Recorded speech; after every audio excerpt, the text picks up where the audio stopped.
So Summer League is finished up here. Uh, we'll give or take.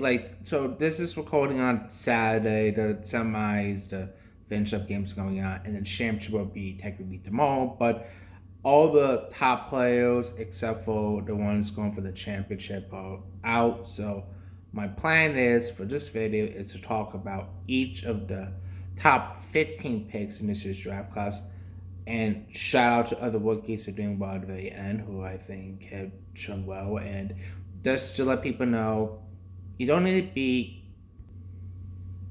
like a great player in this league and have a great summer league. Like it helps, it builds confidence, but it's not like, oh, you are bad in summer league means you're gonna be a bad pro. You could be still a good pro, which is vice versa. You could be like awesome in summer league and not be a great pro. So, but it's just encouraging signs. Oh, some maybe it's like the Suns going into these campaigns, and it's more I think more important for the veterans, the not rookies, to do well than the rookies. The rookies is a showcase of flashes what they're gonna do, and we'll start 1 through 15, like I said, and then shout some rookies at the very end.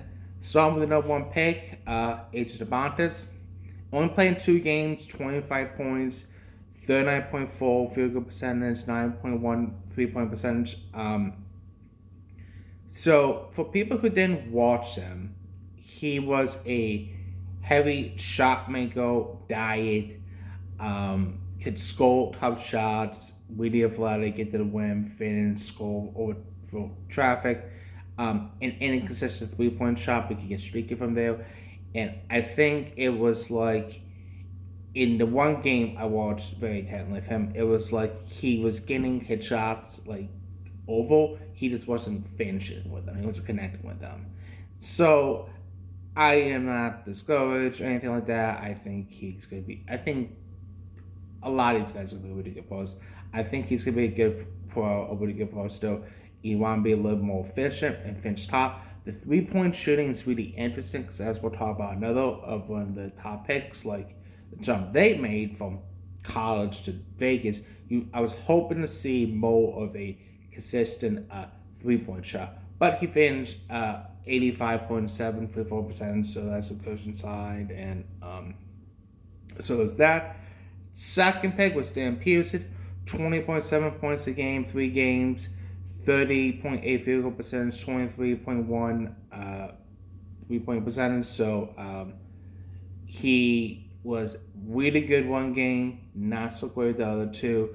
But at least in one other game, he was so good. He had 12 assists. So it's really interesting because for those who didn't watch him in high school, he was a really good athlete who could get downhill and finish like crazy. So it's interesting that he was that kind of profile, and he could shoot too some. And that profile to where he was at Kansas with his weird story being a jump shooter shot maker to when we were in summer league, well, he kind of played like he did in Kansas. He got to win a little bit more. He finished. He looked a little bit more explosive. But I think maybe like this is like a sign that like this is the type of profile he's gonna be, a jump shooting, shot creating, shot maker who can create impassable. So it'll be interesting with him and the other guard the Jazz have to see how those two can get along really well. So um, good player, a good profile, but you're hoping I think he'll get more explosive. That's bad because he should, in theory, be healthy after having months off of the season. The third one is Cameron Buzo, who I think of the projected top four has looked the best. 20 points, 51.9 field goal percentage, 38.5 from three. He's rebound really well with over 7. He's assists, he steals, he's shot blocking, he's just filling up the stats here across the board. He's doing really good. And I think the cool thing I think about him is that it's showing that he can diverse his skill set because in Duke they ask him so much like, hey, we're gonna, and it's not a defensive Duke because Duke didn't have the best point guard, which I think was part of the weakness last year, but to show that hey, we're gonna feed you the ball down low and get players involved and be like a point forward from there. Versus in summer league, like he's been moving a little bit more further out and has been like shoot a little bit more, drive it, play make from there. And I think they did that intentionally because another thing I would say about summer league is they let guys experiment in summer league. Like, hey, just do this thing. Like, and if it doesn't work well, we just want to get webs there. So they did that, I think, because they've sacked 80 as their center. So a really good size, sample size of what he could do. And I think Cameron Pools is going to be a really great pro. I would not be shocked if he's, um, if we look back, the best of the class. So great job of him and his team's going for a championship one. So impact's winning. Fitting Stassi, great job. Number 4 overall was Clay Wilson. Of the top 4, he has shown the most progress because of his shooting. So he made 7 threes in college. 7. In his whole collegiate career. Yes, he got injured and missed like the last month of the season, but 7 threes he made the whole season in like a 20 plus game sample size. In his first summer league game, he hit 7. And it wasn't just like catch and shoot, same things. It was like step back, pull up and transition, like reading the defense, like coming off screens, hitting threes. It was really crazy, and the shot profile looks really good. And the thing that's really interesting about that is, like I reminded this the other day, there was a workout video. I'm sure you can find it online somewhere of K. Wilson looking at his shot. It was like, wow, he looks like he made a lot of progress in shooting. Versus when he went to the NBA draft camp, it was like, it's made progress, sure, but not like what that video shows. Well, clearly that video is the weird deal because that's what it looks like in summer league. So with that, with its crazy athleticism, shooting 23.5 points a game, 50% field goal percentage, 41, almost a 42% 3-point percentage. He needs to work on his free throws. He missed a ton of free throws, so that's something he needs to work out for sure. And kind of odd, but 7.3 rebounds, 1.8 assists. That's something he also can work on too. It's just like reading the defense and he gets stronger, stuff like that. And he was immense defensively. He had tons of block shots and tons of steals and showing athleticism on that side of the ball. Extremely awesome, encouraging signs for the Bulls. That looks like a future franchise player or a guy you're going to build on for decades to come. So super exciting for the Bulls. Looks like they got a pick, and it's interesting because if you look at it, like the number 3 and 4 pick could look about better than the 1 and 2. So it's like if we draft it, like how does it go? So kind of interesting. So that's a little fun topic to keep an eye on. The number 5 kid was Darius Ekhoff. Concern. The point. No, I'm sick. Number 5 was Keating Walker. Number 6 is Darius Ekhoff, but some mentioned Darius Ekhoff will go number 6. I told Keating Walker. Sorry about that. Like I drew a blank there. Ekhoff though. Concerned. Small goal. We knew that. 19 points, but he was really efficient. 36.5 field goal percentage, 26.3 3-point percentage. Like, it says the turnover to wager is pretty close to 5.3 to 4.7, but like, and he was a minus defensive player, so very concerning. And that's kind of what's concerned about him. Is like, yeah, he can score at a high level, but if he's not efficient and if he's a bad defensive player, which he kind of is, unless he really works on it, like, was it really worth taking another 6 pick on that type of profile then? And I really liked him. I think if you have the encourage and the convention, you should take it, your guy, and go with it. But very concerning to say the least.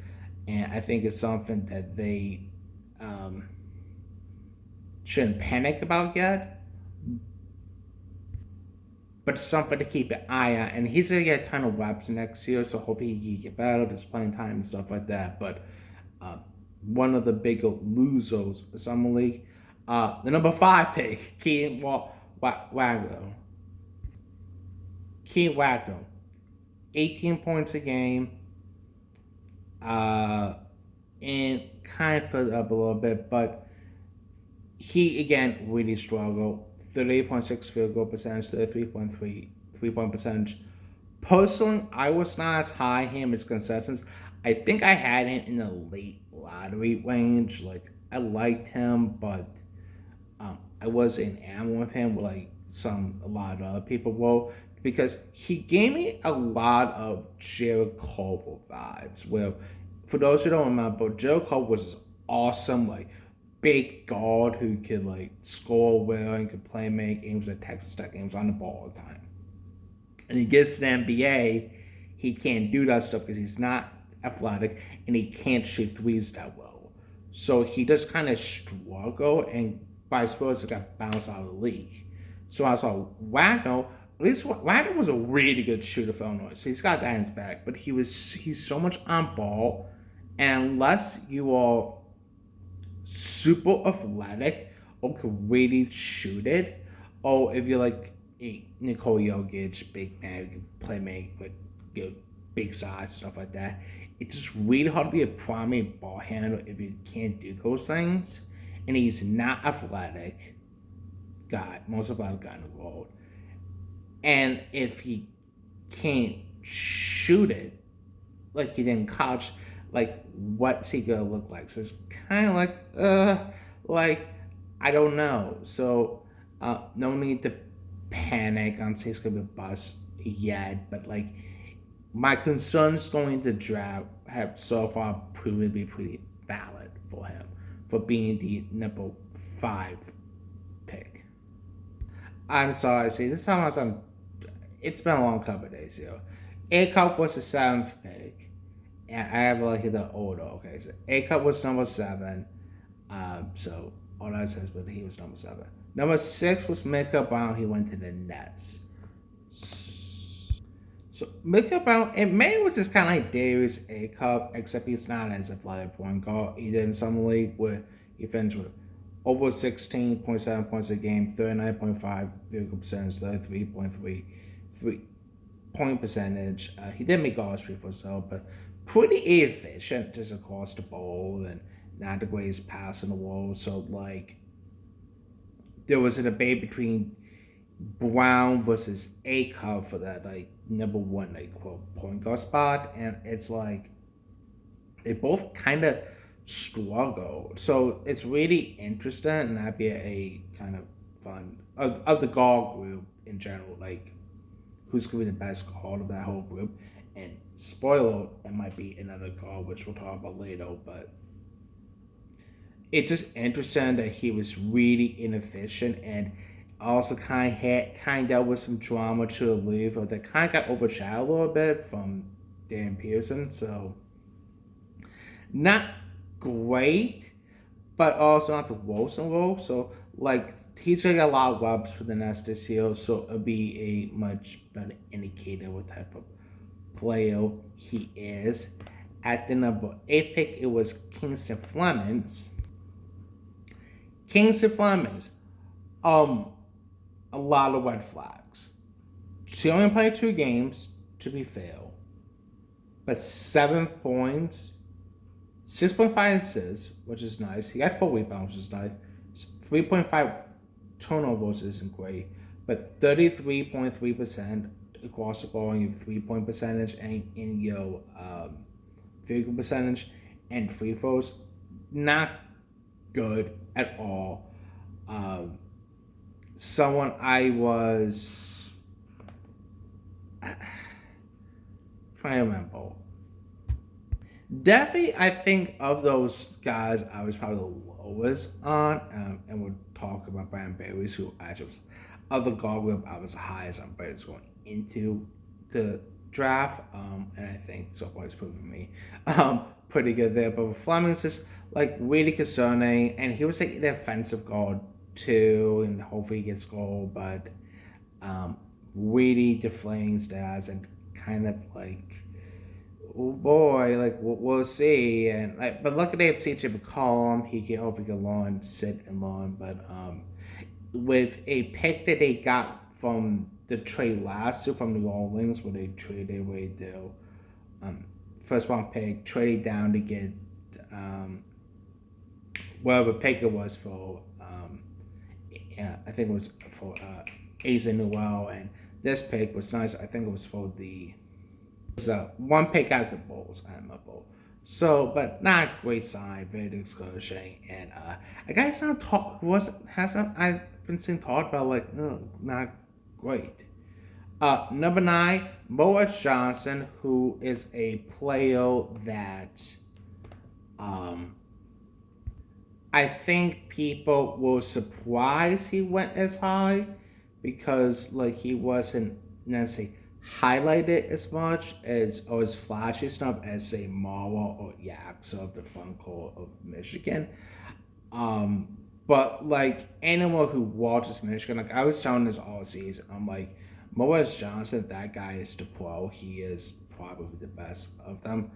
Um, it might turn out to be Yax or Lenabo. I might need to take a slight on that. We'll talk about that for a second. But when those two guys were at it, their first games together in Summer League, and they were duking out Monty Manu, Yax's team and winning, it was so cool just to see like how great Michigan basketball team last really was. But for Moaz Johnson, averaged 18.5 points a game, 64% field goal percentage, 20% on three. Show you hit the three a little bit, 75% free throw shooting, 6.5 rebounds, could block over 3 blocks a game. So a really good player. I feel confident in Dusty. He's going to turn to be a really good pro, and I wasn't. I think that masses would shock he went that high, but anyone who really watched Michigan and understands basketball understand like yeah he's going to be a pretty damn good pro. Excuse my language. Number 10 went Brandon Berries, who went to the Bucks. So we'll talk about Berries and Nate Edmonds because they both went to the Bucks at 10 and 13. We'll talk about Berries first. Brandon Berries um, actually just hit a game winner. So like what call his stats in a moment here, it's not updated 5 games, so this is 4 game stat lines I'm looking at. But he just hit a game winner to win his last game in some league. Brandon Berries so good. He could play on ball, he could play off ball, he could come off screens, he could handle like that's why he was personally my 5th best prospect going into the draft because I so much value guards who could do kind of both, but guys who could really especially play off ball like all season like when you think about like who's going to win the national championship. I was concerned about Arizona because of Berries. I thought Berries was the best player. In the Cole Pete, who I'll talk about later, as someone was getting kind of like the stand buzz. It came kind of obvious, like, oh no, that's the guy. He can really score in multiple ways, from three, from driving the lane to pull ups. Like I said, 23.5 points a game, 50% shooting, 36.4 3 point percentage, 4.3 assists, which is nice. 2 steals, 9 1 turnover a game. Just really stepping guard player who can play both positions. And the Bucks gotta be doing thrills. Because I believe if the Giannis trade doesn't go down, I think they take Amen at 10. I think Barry's then vice versa ends up going to Heat at 13. So to able to dictate the draft well enough and to guarantee to get him, it's awesome. So huge Brandon Barry's guy. He's looked awesome. He's made me look really good. So good for him. Now this is interesting because looking at Nate Allen says this for 5 games. So maybe Brandon Barry's missed a game. But either or, shout out to Brandon Barry's. But Nate Allen. So kind of a mixed bag, some good, some bad. He's definitely kind of going a little bit of wall prospect, score 11.2 points a game. But hey, 50% field goal percentage, a 38.9 3-point percentage, fill out the stats a bit, rebound a bit, pass well, but he like more turnovers than assists. So he's definitely a project, and it showed. And they've never been did, but just hey, we already gave you 25 minutes a game, play your tail off, let's do your thing. So uh, a player worth watching. Not the best summer league in the world, but he's going to get an opportunity. And I think that's more important. It's all you get an opportunity to showcase your skill set, and Nate Ahmed is going to do that. So no need to panic there. 11 goals they took Yaxo Yellenberg. Here's what I'll say about Yaxo. Um, I think his all-round play and he could his unselfish ability to fit well what is going to make him succeed. He, in my opinion, is been one of the best all-round players in summer league, averaging over 13.3 points a game, 41.7 field goal percentage, 35.3 point percentage.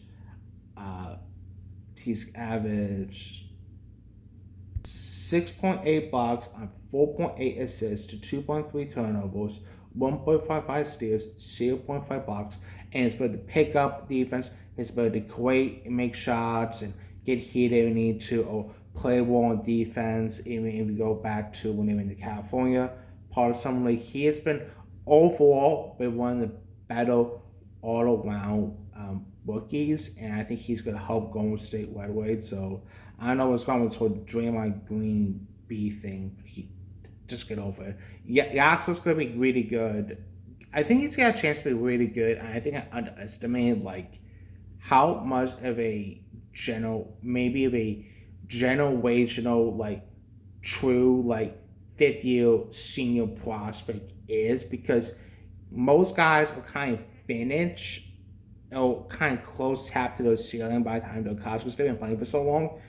Gas was really unique because he saw when he was 18. So if you really think about it, he's 24. He's only really played for like 5, 6 years. So like he still has a lot to learn and to grow. And I think with hopefully with the Gold State environment and always Steve Kerr can trust him and the vets like Steph Curry and stuff like that, he get out too and he can really help them out. So Yaxo Lumpa has been really good, really awesome. Super happy for him.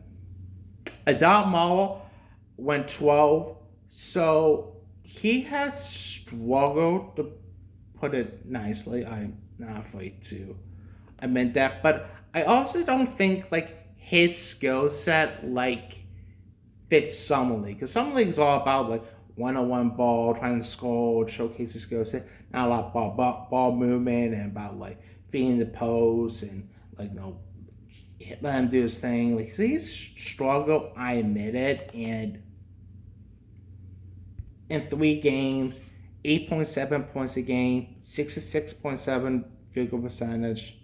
Didn't make any threes. He did 10-1, but he didn't make it either. Um, just 1 for 3 in free throw attempts. 7.7 rebounds. 3.7 assists and 3 turnovers, but I don't think he had to be in a play and 1 block. So like, yes, he's struggled, and it's not great. But I think for him, he's not the type of player who's going to like dominate and do well in summer league. And I think what I'm a little concerned for him is with the Thunder would sign Isaiah Hartenstein. It's how much of an opportunity they get for the Thunder all the way. Is it going to be like we'll play some minutes and not? So like this idea like he's going to be like a 1B stopper. Stop it. No one's going to be a 1B stopper. The one person who's going to stop 1B is 1B, as we saw in the playoffs. So that's ridiculous. So there's sample fail. So I'm just curious to see like how much of an opportunity he's going to get or not. So this is something to really keep an eye on. And Hans Steinbrich was the number 14th pick. And I'll say this, really good. 15.8 it says on 5 games. uh, 60.4 field goal percentage, 50% 3 point percentage. Not a lot of attempts, but no, hey, that will do. 9.2 steals, 1.4 assists, 3.2 turnovers, not great. And defense was overall fine, okay across the board. But the show his ability to go inside out, like it was in college, he was an offensive threat, and I think like with the very much what the Hornets are setting up to do. Like he can just do that. He's gonna be a could be a really good player and he's surrounded by a bunch of other good players too. So really encouraging signs of taking advantage of your opportunities and scoring in different ways from the inside outside to do well. And then the number 15 pick, and then we'll talk about some other guys too afterwards. All right, so the number 15 pick was Steady Swan. I'm not gonna look up his stats or anything like that. I'll just say he looked really really bad in summer league. I don't know why he was going to the rim, missing bunnies, missing layups. His shot didn't look good at all. It didn't look like it really improved.